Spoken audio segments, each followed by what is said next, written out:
Bonjour à toutes et à tous. On va parler pendant à peu près 45 minutes de repository. Et avant de commencer, on essaie quand même d'être plus ou moins fidèle à nos avatars. Donc, Domiti, il y a un super over comme son avatar. Et moi, il faut que je mette le bonnet. Voilà, ça c'était un peu obligatoire de mettre le petit bonnet, bon, plus ou moins bleu par rapport à mon avatar pour lui faire honneur. On va se présenter. Donc, moi, Martin, je m'appelle Martin Dujol. Je suis product manager chez Devoteam Creative Light depuis 5 ans. Et en fait, je suis tombé dans... Pourquoi je suis arrivé dans ce sujet? C'est qu'initialement, je suis tombé dans la marmite de l'Atomic Research parce que j'ai eu un mentorat par des user researchers, des super collègues par rapport à ça. Et je suis tombé sur voilà, l'Atomic Research. Et puis, le chemin faisant, j'ai organisé un webinar avec Daniel Peacock sur le sujet en mai 2020. Je ne sais pas, peut-être certaines d'entre vous l'ont suivi. Et le repository, ça m'intéressait d'autant plus que j'ai toujours été très intéressé par la problématique du knowledge management, mais je ne vais pas en dire plus, parce que là, j'ai commencé un peu à spoiler notre présentation, et je laisse le floor à Domiti. Eh bien, bonjour à tous. Donc, je m'appelle Domiti, je suis directrice conseil sur l'expérience client chez Devoteam. Et comment je suis tombée dans la marmite? Eh ben, il y a plusieurs choses. La première, c'est que j'avais beaucoup de clients qui accumulaient plein de données, plein de données, plein de données. Et progressivement, en échangeant avec eux, je me suis rendu compte qu'ils ne savaient pas quoi faire de toutes ces données. Et il y a 2 ans, un petit peu, oui, 2 ans maintenant, un certain Frédéric Gaillard m'a présenté Martin. Et à partir de là, une belle histoire a commencé entre nous parce qu'on a travaillé ensemble sur un sujet de repository auprès d'un client. Et du coup, c'est ce qui nous a permis ensemble de mettre le pied à l'étrier sur le sujet. Alors, on va vous présenter et vous raconter tout du long l'histoire de Pauline. Pauline, elle est quoi? Pauline, elle est UX Researcher et elle bosse chez KM Corporation depuis maintenant 2 ans. Et autant vous dire que depuis 2 ans, Pauline, elle en a fait des études depuis son arrivée. Et Pauline, elle est en étroite collaboration avec plusieurs designers qui la sollicitent régulièrement, du genre hey, Pauline, ils en pensent quoi, les clients, de la fonctionnalité truc? Pauline, est-ce qu'on peut faire des tests pour savoir ce que pensent les prospects de cette page? Pauline, on a déjà fait des études sur ça. Pauline, il est rangé où le rapport déjà? Et Pauline, en fait, comment dire, ça la brise un peu cette situation, elle en a quand même marre, parce que oui, elle a déjà fait des études sur tel ou tel sujet. Le mois dernier, elle a justement fait une restitution sur la nouvelle feature, machin truc. Bon, en fait, Pauline, elle commence un peu à en avoir marre, donc elle va en parler avec Hugo, qui est son head of design. Et Hugo, il est toujours à l'affût de discussions un petit peu philosophiques, et puis il dit direct, bon, écoute, t'as qu'à faire de l'atomic research avec Airtable, et c'est plié. Voilà, donc en gros, il n'y a plus trop de sujets. Bon, ce qui se passe, c'est que en fait, c'est quand même peut-être pas si simple que ça. Et en passant, on peut dire que Hugo a lâché 2 mots dans le bullshit bingo que sont Atomic Research et Airtable. Sauf que pour Pauline, en fait, c'est pas si simple. Parce que finalement, des données, elle en a accumulé, mais un sacré paquet en 2 ans. Elle a accumulé du quanti, du quali, de l'explo, des testus. En plus de ça, il y a le marketing qui arrive avec leurs études, etc. Et du coup, Pauline, elle sait pas par quoi commencer. Et finalement, quels sont les défis auxquels Pauline va faire face? Quelles sont les embûches qu'elle va rencontrer en chemin? Qui sont les alliés de Pauline? Quel choix elle doit faire? Et avec Martin, on va vous expliquer comment aider Pauline, parce que je suis sûre que vous avez tous un peu de Pauline en vous, et pas à pas, on va vous dévoiler notre arme secrète. Donc, au menu du jour, la première chose, c'est qu'on va vous faire une petite définition de ce qu'est un repository, mais aussi de ce que n'est pas un repository. C'est toujours intéressant d'avoir une contre-dev qui fait une délimitation extérieure. On va vous parler du multiverse des repositories, de voir quand même que c'est pas si simple, il y a plusieurs réalités. Et on fera un petit takeaway à la fin et supplément frites avant de faire une petite session de questions-réponses tous ensemble. Alors, la définition. J'ai commencé par les anti-définitions, comme dirait Drake, là j'en veux pas trop. Première chose, le repository, ce n'est pas une solution miracle. En fait, il faut toujours partir finalement du besoin, du pain point qui est à l'origine, qui va déclencher la solution. Ça paraît totalement évident, mais parfois, quand c'est nous-mêmes l'utilisateur, on peut avoir tendance à l'oublier et on fait des raccourcis qui peuvent être bons, mais parfois qui peuvent être un peu trop rapides. Deuxième chose, c'est pas un projet one-shot. C'est pas un projet one-shot parce qu'en fait, le repository, il va vivre, il va se casser la gueule. Il y a des choses qui vont bien marcher, des choses qui vont vraiment marcher. Il va y avoir des évolutions, il va y avoir des pivots à faire. Donc, c'est quelque chose qui va vivre. Donc, ce n'est pas quelque chose que vous allez faire d'un coup et puis c'est terminé. Troisième point, super important, ce n'est pas l'atomic research. Le repository, c'est la solution, c'est la finalité. L'atomic research, c'est une méthode. Vous pouvez faire du repository sans appliquer l'atomic research et vous pouvez faire de l'atomic research sans avoir de repository. Donc les deux sujets sont quand même fortement liés. C'est pour ça que généralement, quand vous entendez parler l'un, vous entendez parler l'autre. Mais ce n'est pas exactement la même chose. Et dernière chose, ce n'est pas juste un outil, et surtout pas juste encore un outil que vous allez rajouter à la stack technique de vos équipes, parce que ça, c'est clair qu'ils ne vont pas trop aimer, on va dire, tu me saoules Martin avec ton nouvel outil, je ne sais pas à quoi ça sert, j'en ai déjà trop. Donc l'idée, c'est que derrière un outil, en fait, il y a beaucoup plus de choses, et entre autres, il y a des utilisateurs, il y a une organisation, et ces utilisateurs, en fait, ce sont vos collègues. Donc la bonne définition, 4 points, le knowledge management, finalement, si on prend du recul par rapport au repository, vous êtes dans un sujet de knowledge management qui est appliqué à l'UX, qui est appliqué à la research. Mais ça veut dire que finalement, tous les enjeux, toutes les problématiques peuvent avoir exactement les mêmes sujets si vous n'étiez pas en train de parler de connaissances utilisateurs, si vous étiez en train de parler un autre type d'information. Deuxième chose, c'est que c'est un catalyseur de collaboration.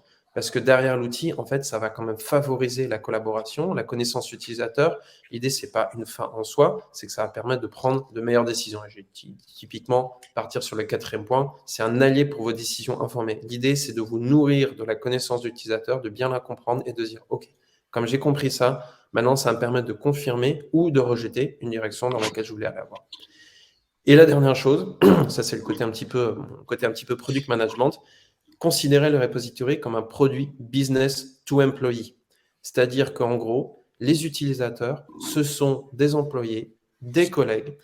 Et donc, si c'est un produit, ça montre aussi le côté un peu cycle de vie qu'il va y avoir. Et comme dans tout produit, il y a deux choses qui importent. Il y a non seulement le produit que vous allez avoir, mais le changement que ça va impliquer. Donc, ça va être super important aussi d'accompagner tout le changement qu'il va y avoir par rapport à ce sujet-là. Merci Martin pour les définitions et contre-définitions. Si vous vous souvenez, Pauline, son boss, Hugo, lui a demandé, lui a dit non mais c'est bon, tu fais de l'atomique sur Airtable direct. Alors, spoiler, prendre un raccourci direct vers la solution peut gravement nuire au succès de votre aventure. Clairement, les cheat codes, ça marche pas tout le temps. On vous fait un petit rappel. La solution et donc l'outil retenu sont toujours la réponse à un besoin ou un pain point.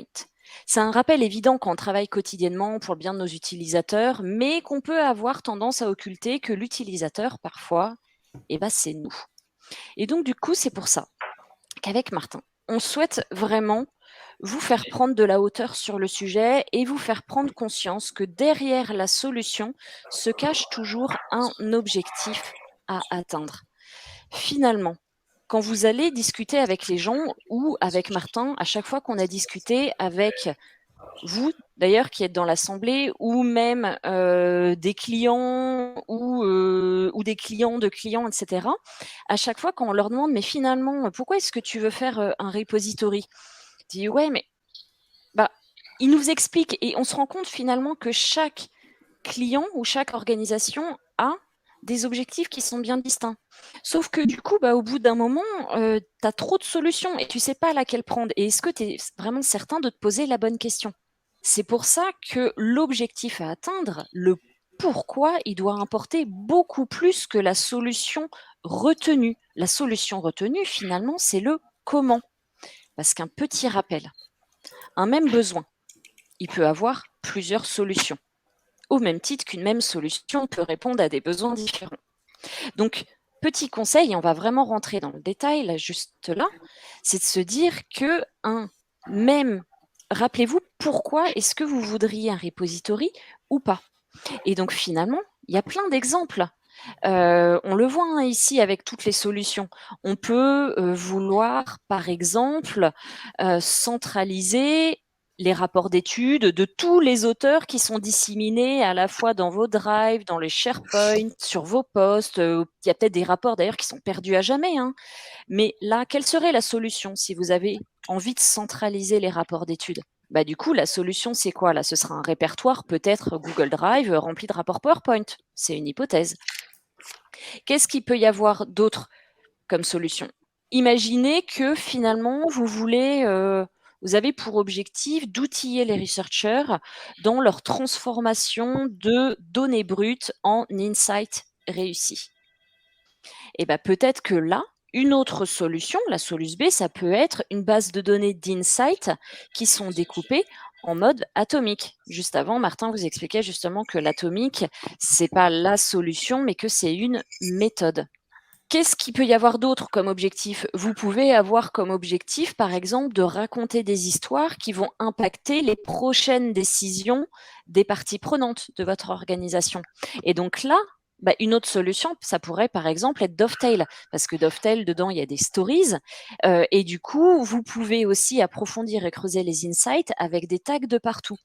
Donc, vous voyez, on vous a donné ces petits exemples, hein, finalement, avec Martin, Solus A, Solus B, Solus C, mais vous pouvez avoir plein d'objectifs qui dépendent finalement de votre organisation, et donc du coup, vous pouvez aussi avoir plein de solutions. Donc nous, ce qu'on doit faire et ce qu'on doit demander à Pauline et à son boss Hugo, c'est finalement quel est son objectif. C'est quoi l'objectif de Pauline? C'est quoi l'objectif de Hugo? Et finalement, l'objectif de Pauline va pas forcément être le tien. Ça peut être un autre.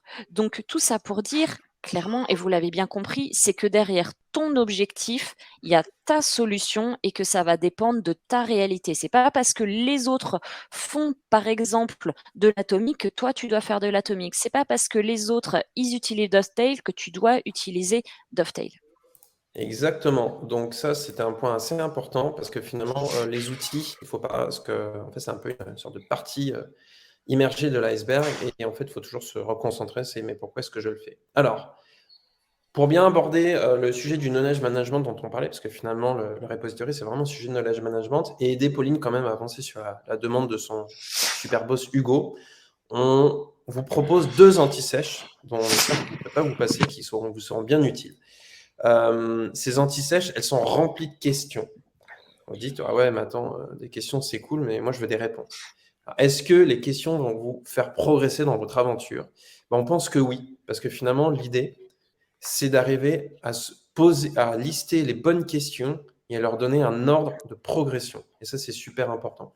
Donc, l'idée, c'est que grâce à toutes ces questions, vous allez pouvoir beaucoup plus finement définir le besoin et comme ça, bah, finalement, vous allez proposer une meilleure solution et surtout, vous atteindrez plus facilement vos objectifs. La première anti-sèche qu'on veut vous partager avec Martin, c'est d'abord posez-vous les 5 questions clés dès lors qu'il s'agit de knowledge management, c'est-à-dire gestion de la connaissance client. Martin va vous la présenter juste là.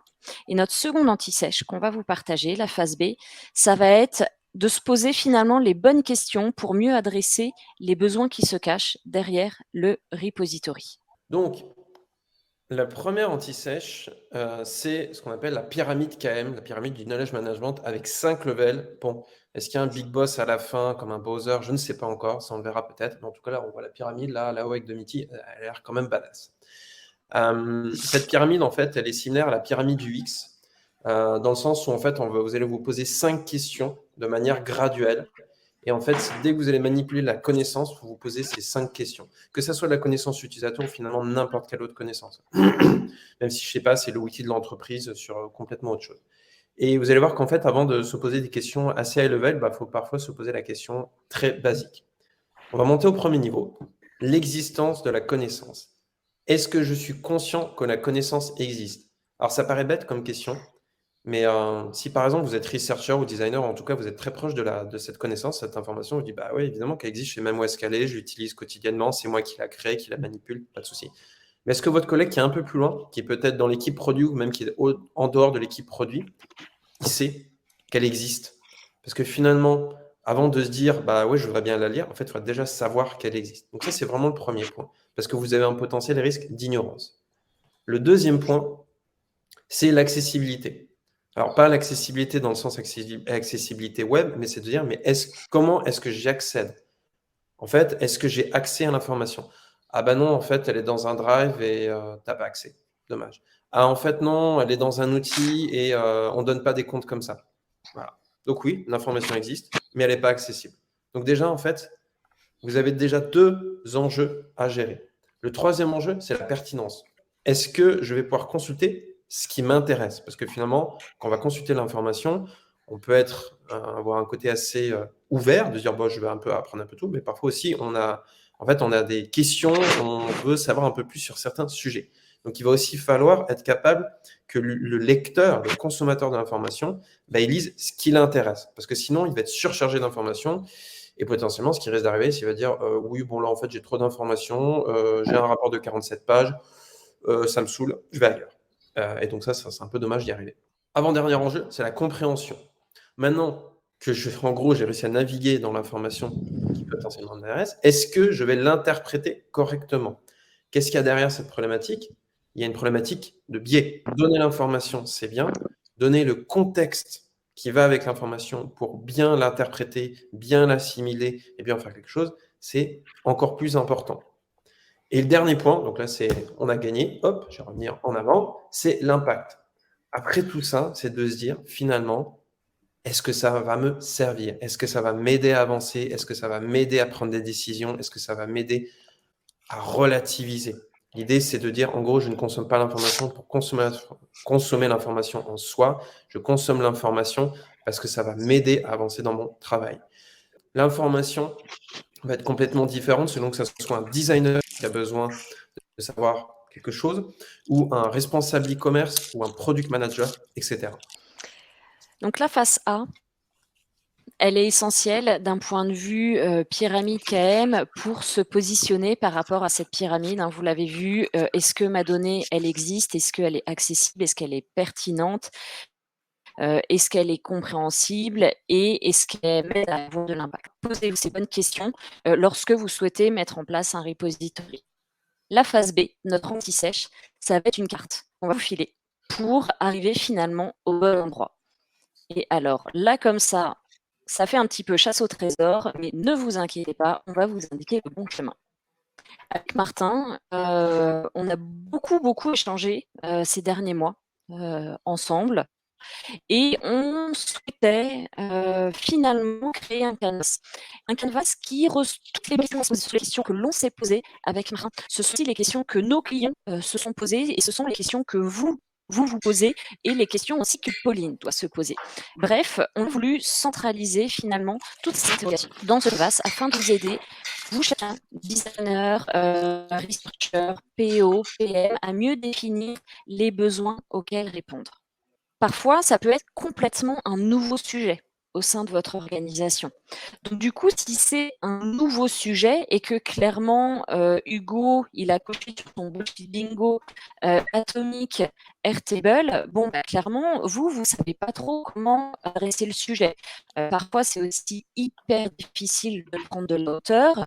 Vous savez pas par quoi commencer en premier et donc vous allez peut-être aller taper repository sur Google et donc là, effectivement, vous allez regarder toutes les différentes solutions qui sont à portée de main et vous allez vous demander s'il vaut mieux utiliser un outil A ou un outil B. Ce Canvas, il est fait pour éviter cette situation.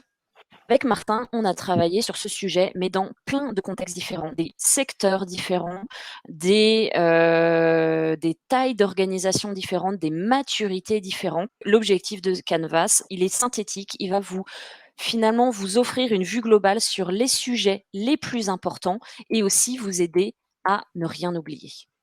Vous allez voir, là vous voyez qu'il y a 6 sujets qui sont adressés: vision, cible, flux, organisation, valeur et objectifs.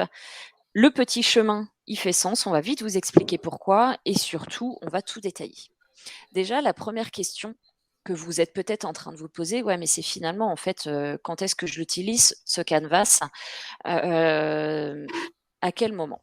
Eh ben, notre réponse, elle est toute simple, c'est au tout début.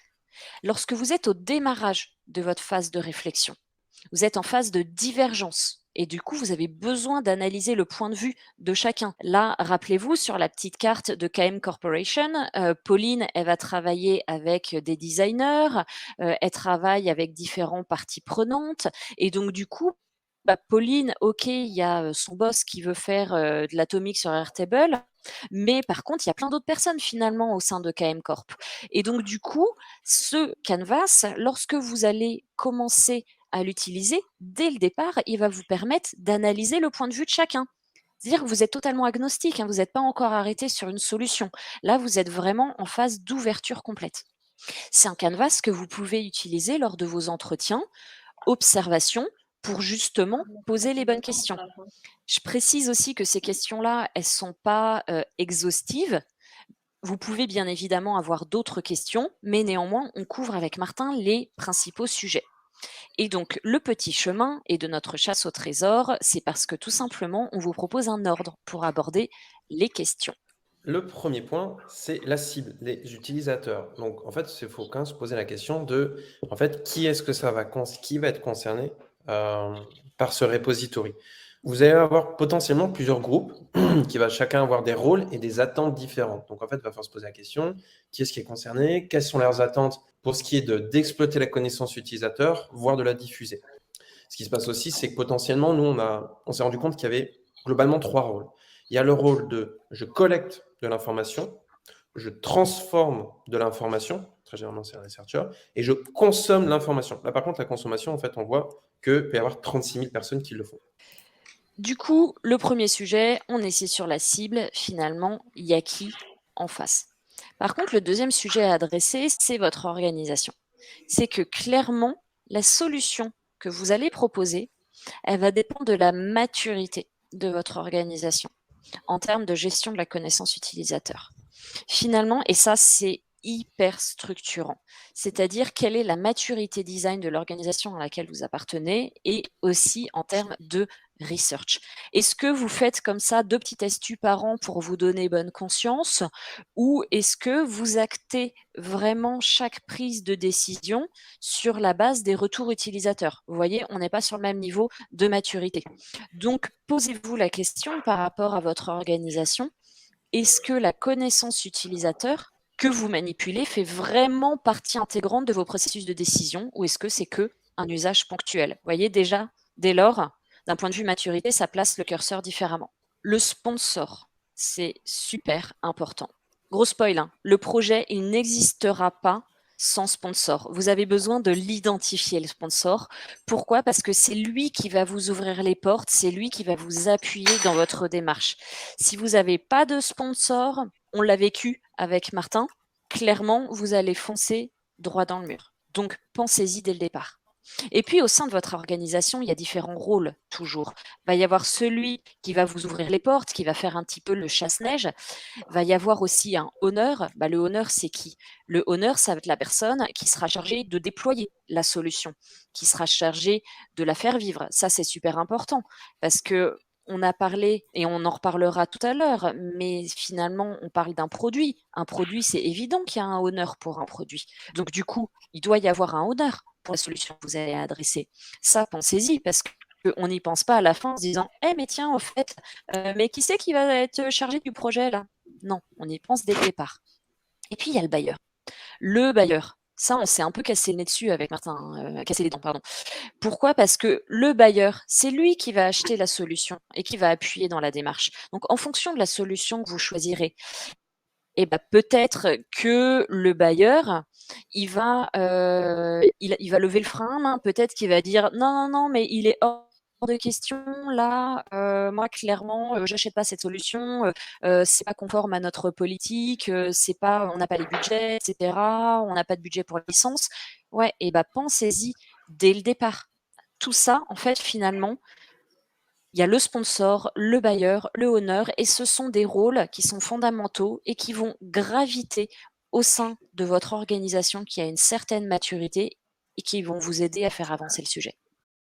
Le troisième sujet, c'est le flux de la connaissance utilisateur. Concernant la connaissance utilisateur, en fait, comme du sang passe en fait à travers tout le corps, et le corps, c'est votre organisation. De forme. Qu'est-ce que c'est comme type de données?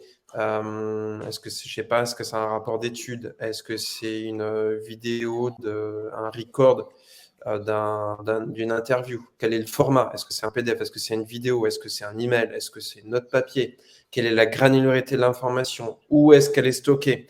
Oui, on parlait de l'accessibilité. Bah, finalement, ça peut être quand même bien aussi de savoir où est-ce qu'elle est stockée. Le niveau d'accès, on revient sur ça. Bah, le niveau d'accès, la problématique, c'est que finalement, vous vous retrouvez avec oui, ok, tout est bien, c'est nickel et tout, mais en fait, les gens n'y ont pas accès parce que pour des problématiques internes, on ne donne pas de licence à tout le monde. Donc, c'est faire vachement gaffe. Les outils, en fait, peuvent être plus ou moins bien appliqués. Les outils, ils vont aussi soulever pas mal de problématiques de sécurité, de budgétisation, c'est pour ça qu'on parlait de quelqu'un qui a le bailleur, et aussi de possession. L'information, parfois, certaines personnes peuvent garder le précaré de cette information. Ça, on a déjà vu ça dans certaines situations où finalement, certains départements ne voulaient pas trop collaborer parce que finalement, ils se considéraient ça comme une perte de pouvoir. Ça peut lancer certains sujets internes assez forts. Et ce qui est important dans tout ça, donc les données qui vont être manipulées selon certains processus qui sont outillés d'une certaine manière, tout ça, en fait, l'idée, c'est de voir est-ce que vous avez un ensemble homogène ou hétérogène au sein de votre organisation. Pourquoi?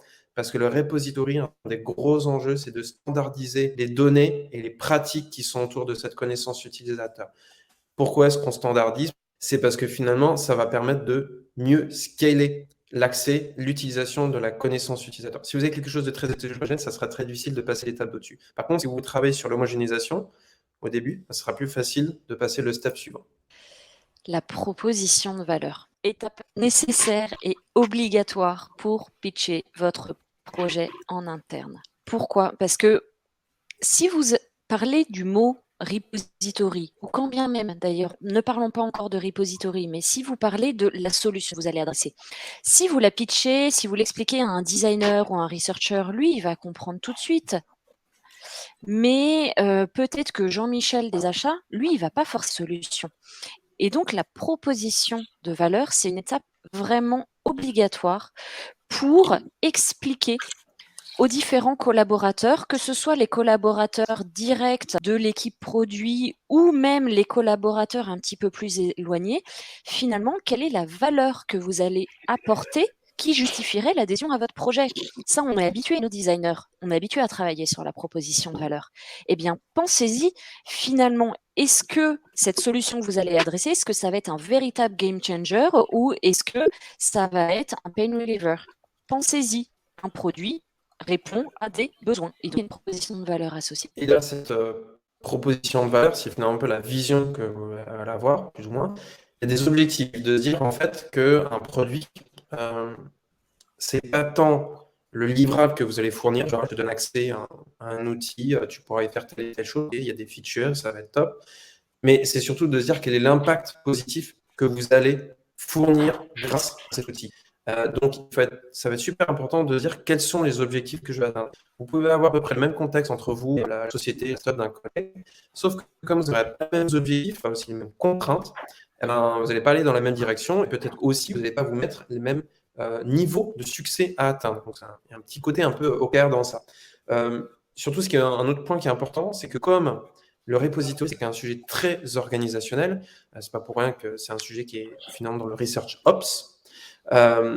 Assurez-vous que les objectifs soient alignés avec les objectifs de votre entreprise, mais aussi gérer les valeurs de votre organisation. J'avais une discussion très intéressante avec une Head of Product Ops sur le fait que, en termes de critères de succès, les valeurs de l'entreprise, qui ont un côté un peu moins quanti, mais aussi un peu moins froid, parce que finalement, derrière les valeurs de l'entreprise, il y a aussi un côté beaucoup plus humain. Et je trouvais ça très intéressant parce que finalement, ça peut être une bonne manière d'essayer de se poser des objectifs et des critères de succès, peut-être un peu moins quantique que, par exemple, avoir 25% de rétention en plus, oh, super, et d'avoir un côté un peu plus humain derrière. Parce que finalement, derrière le repository, c'est un produit B2B, donc il y a vos collègues qui bossent derrière.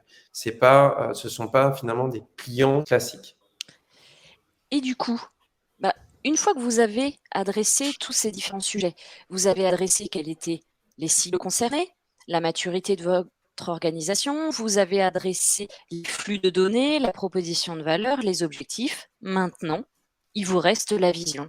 Finalement, ça va être quoi la vision? Ça va être un résumé de façon inspirante de l'ambition que vous allez porter à ce sujet. Finalement, la vision, ça va être une phrase synthétique, mais ça va surtout être une synthèse de votre contexte, de vos motivations et les impacts positifs recherchés. Si on prend un petit peu de hauteur et qu'on dézoome, le voici, notre fameux canvas.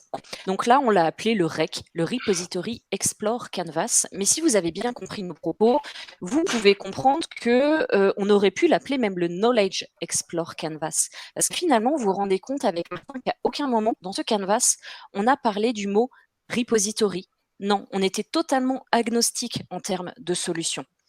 Et ça, c'est là où vous vous rendez compte finalement que c'est ni plus ni moins qu'un sujet de knowledge. J'insiste sur le fait que ce canvas-là, on va vous le mettre à disposition juste à la fin de notre talk. Donc, vous n'avez pas besoin de faire de copie d'écran qui serait de mauvaise qualité ou quoi que ce soit. Vous allez pouvoir le récupérer. Exactement, vous pourrez même préparer votre téléphone parce qu'on a préparé un petit QR code pour que vous puissiez le récupérer directement. Et si jamais il y a des personnes qui ont des soucis avec le QR code, on mettra le lien dans le chat. Et puis voilà, après, vous pourrez aussi nous contacter sur LinkedIn ou sur Gazer pour récupérer le lien. Alors, revenons à Pauline qui se posait la question finalement, tel Hamlet, to be or not to be. Est-ce que, voilà, c'est un peu la question qui pourrait tuer le game. Nous, à chaud, on se dirait, ouais, évidemment, to be, complètement. Le truc, c'est que il y a plein de réponses à poser à vos propres questionnements. C'est pour ça qu'en fait, on s'est attaqué vraiment au début de la réflexion, parce que déjà, c'est quand même mieux de partir sur des bonnes bases. Il y a tellement de variables à prendre en compte. La maturité de votre organisation, comment les habitudes des collaborateurs, comment est-ce que vous découpez, vous manipulez la connaissance, comment sont organisées vos équipes produits, design, research, stakeholders internes, externes. Bref, il y a plein de choses. Dans certains cas, le repository, ce sera la réponse à apporter. Et là, à ce moment-là, vous pourrez passer au deuxième level. Vous pourrez faire un benchmark pour choisir l'outil. Vous pourrez réfléchir à la taxonomie. Il y avait Axel Johnson de Design Shot qui avait fait un très bon article, si je me souviens bien, ou un très bon post LinkedIn sur le sujet de la taxonomie. La taxonomie, c'est finalement comment utiliser un vocabulaire qui va être compréhensible de la majorité. Mais finalement, c'est une histoire de vocabulaire, de langage derrière. Voilà, il y a plein de choses. Vous pourrez peut-être faire un POC avec un pool d'utilisateurs ou avec un périmètre fonctionnel réduit. Voilà, vous pourrez faire plein de choses. Comme si vous commenciez un nouveau produit. Et n'oubliez pas que finalement, le repository peut prendre plein de formes. Donc, la solution, soyez patient, soyez ouvert, Dovetail, NGHQ, Airtable et compagnie. Dans d'autres cas, le repository ne sera pas la réponse. Mais ça ne veut pas dire que ça ne sera jamais la réponse. Peut-être que ce n'est pas pour l'instant. C'est aussi l'opportunité de travailler pas mal de prérequis nécessaires au repository et qui pourront toujours vous être utiles qu'au final, vous fassiez un repository ou pas. Parce que derrière, ce que disait très bien Domiti, derrière ce Canva et derrière le terme repository, c'est la gestion de la connaissance. Donc, c'est toujours bon à prendre. Vous pourrez, par exemple, grâce à ces questions, vous dire, là, en fait, je me rends compte qu'il va peut-être falloir qu'on uniformise les templates de restitution parce que Sacha, la designer de l'équipe 1 et John de l'équipe 2, en fait, ils n'utilisent pas du tout la même manière de restituer leurs études utilisateurs. Donc déjà, ça peut être pas mal d'uniformiser. Le workflow, parce qu'un outil d'explorateur ou évaluatif n'est pas forcément le même, donc il y a des choses à faire. Peut-être que les rôles ne sont pas forcément, sont très clairs au sein de l'équipe design. Moi, déjà, au niveau produit, ça ne savent pas trop ce qui se passe au niveau research, et encore moins quand vous sortez des équipes produits et design. Il y a peut-être où vous amenez à vous dire, OK, mais est-ce qu'on est déjà bien, est-ce qu'on est sec sur ça? Donc, ce qu'il faut retenir de ce slide, c'est pas parce que vous n'êtes pas prêt maintenant que vous ne pouvez pas vous y préparer pour plus tard. Petite conclusion avec 3 points essentiels à retenir dans nos takeaways. Un repository, c'est tellement, mais alors tellement plus qu'un outil. Pourquoi? Parce que finalement, c'est la partie peu visible de l'iceberg, tous ces outils dont on entend parler régulièrement. Mais en fait, ces outils-là, ils vont venir concrétiser vos réflexions, votre travail que vous aurez fait sur les personnes, les données, les processus et surtout l'état d'esprit global. Et clairement, toute cette démarche, elle peut totalement transformer votre état d'esprit, même vos processus de collaboration inter-designer, inter-équipe. Et donc, il s'agira aussi d'entretenir ce changement, d'entretenir ces nouveaux usages. Et donc, c'est pour ça qu'avec Martin, on parle effectivement de knowledge management, mais on parle aussi de change management. Parce que clairement, vous allez inclure des nouveaux usages, vous allez inclure une nouvelle façon de penser, une nouvelle façon de travailler, vous allez demander des tâches à vos collaborateurs et donc du coup, vous allez leur demander potentiellement même de changer leurs habitudes. Pensez-y, la gestion du changement, elle est super importante pour un repository. Ça peut être un facteur d'échec si vous n'y pensez pas. J'aimais beaucoup l'analogie de Martin ensuite sur le sang, le flux sanguin. C'est pour ça qu'on la reprend souvent, c'est que la connaissance du client, c'est un flux vivant au sein de votre organisation. Et il y a des données qui sont sensibles et donc du coup sensibles dans le sens stratégique. Collectez-les, transformez-les, partagez-les, mais surtout conformément à vos politiques et à vos règles d'organisation. Et donc du coup, comme le sang finalement, la qualité de l'info et la profondeur de sa circulation dans votre organisation vont être clairement des facteurs déterminants de succès. Et puis, dernier conseil, finalement, choisissez vos batailles, c'est-à-dire soyez déjà animés par une vision d'ensemble. La vision d'ensemble, c'est quoi? Ça va être votre vision du produit. Ne pensez pas que à telle fonctionnalité, ne pensez pas que ouais, en fait, les stories et les tags sur Dovetail, c'est trop cool, ça va être génial, moi je vais adorer. Non, en fait, finalement, pensez à quoi va servir votre solution. Et surtout, on est sur une vision produit finalement. Donc commencez petit, start small. Ça, je pense que c'est un des plus grands conseils qu'on adresse tout le temps. Commencez petit, établissez des priorités, même si l'impact semble moindre. Mais comme il s'agit d'un vrai sujet de change aussi, commencez petit, adressez tel ou tel use pour améliorer votre rétention et valider le changement. Une fois que vous êtes passé à la première étape, vous passez à l'étape suivante. Mais ne soyez pas trop gourmand dès le départ, sinon vous allez encore une fois foncer droit dans le mur. Et pour une dernière petite conclusion, si vous posez pas mal de questions sur la thématique du repository, il y a deux choses qu'on peut vous recommander. Alors, en plus de toute la grosse programmation qui est dans le lab, dans tous les autres trucs, malheureusement, je pense qu'il faut avoir le don d'ubiquité pour suivre tous les talks super intéressants. Et je pense que ça va commencer même juste après, à 10h30. À 14h30, il y a Daniel Peacock, donc un des co-créateurs de l'Atomic Research, qui va discuter on vous recommande aussi, si jamais vous ne connaissez pas trop l'Atomic Research, on vous recommande d'aller le voir. À 15h30, il y a Karim et Michael Bayens de France TV qui vont parler de leur grosse expérimentation justement du Research Repository avec en plus toute une couche de priorisation. Donc ça, c'était vraiment, je pense, très intéressant.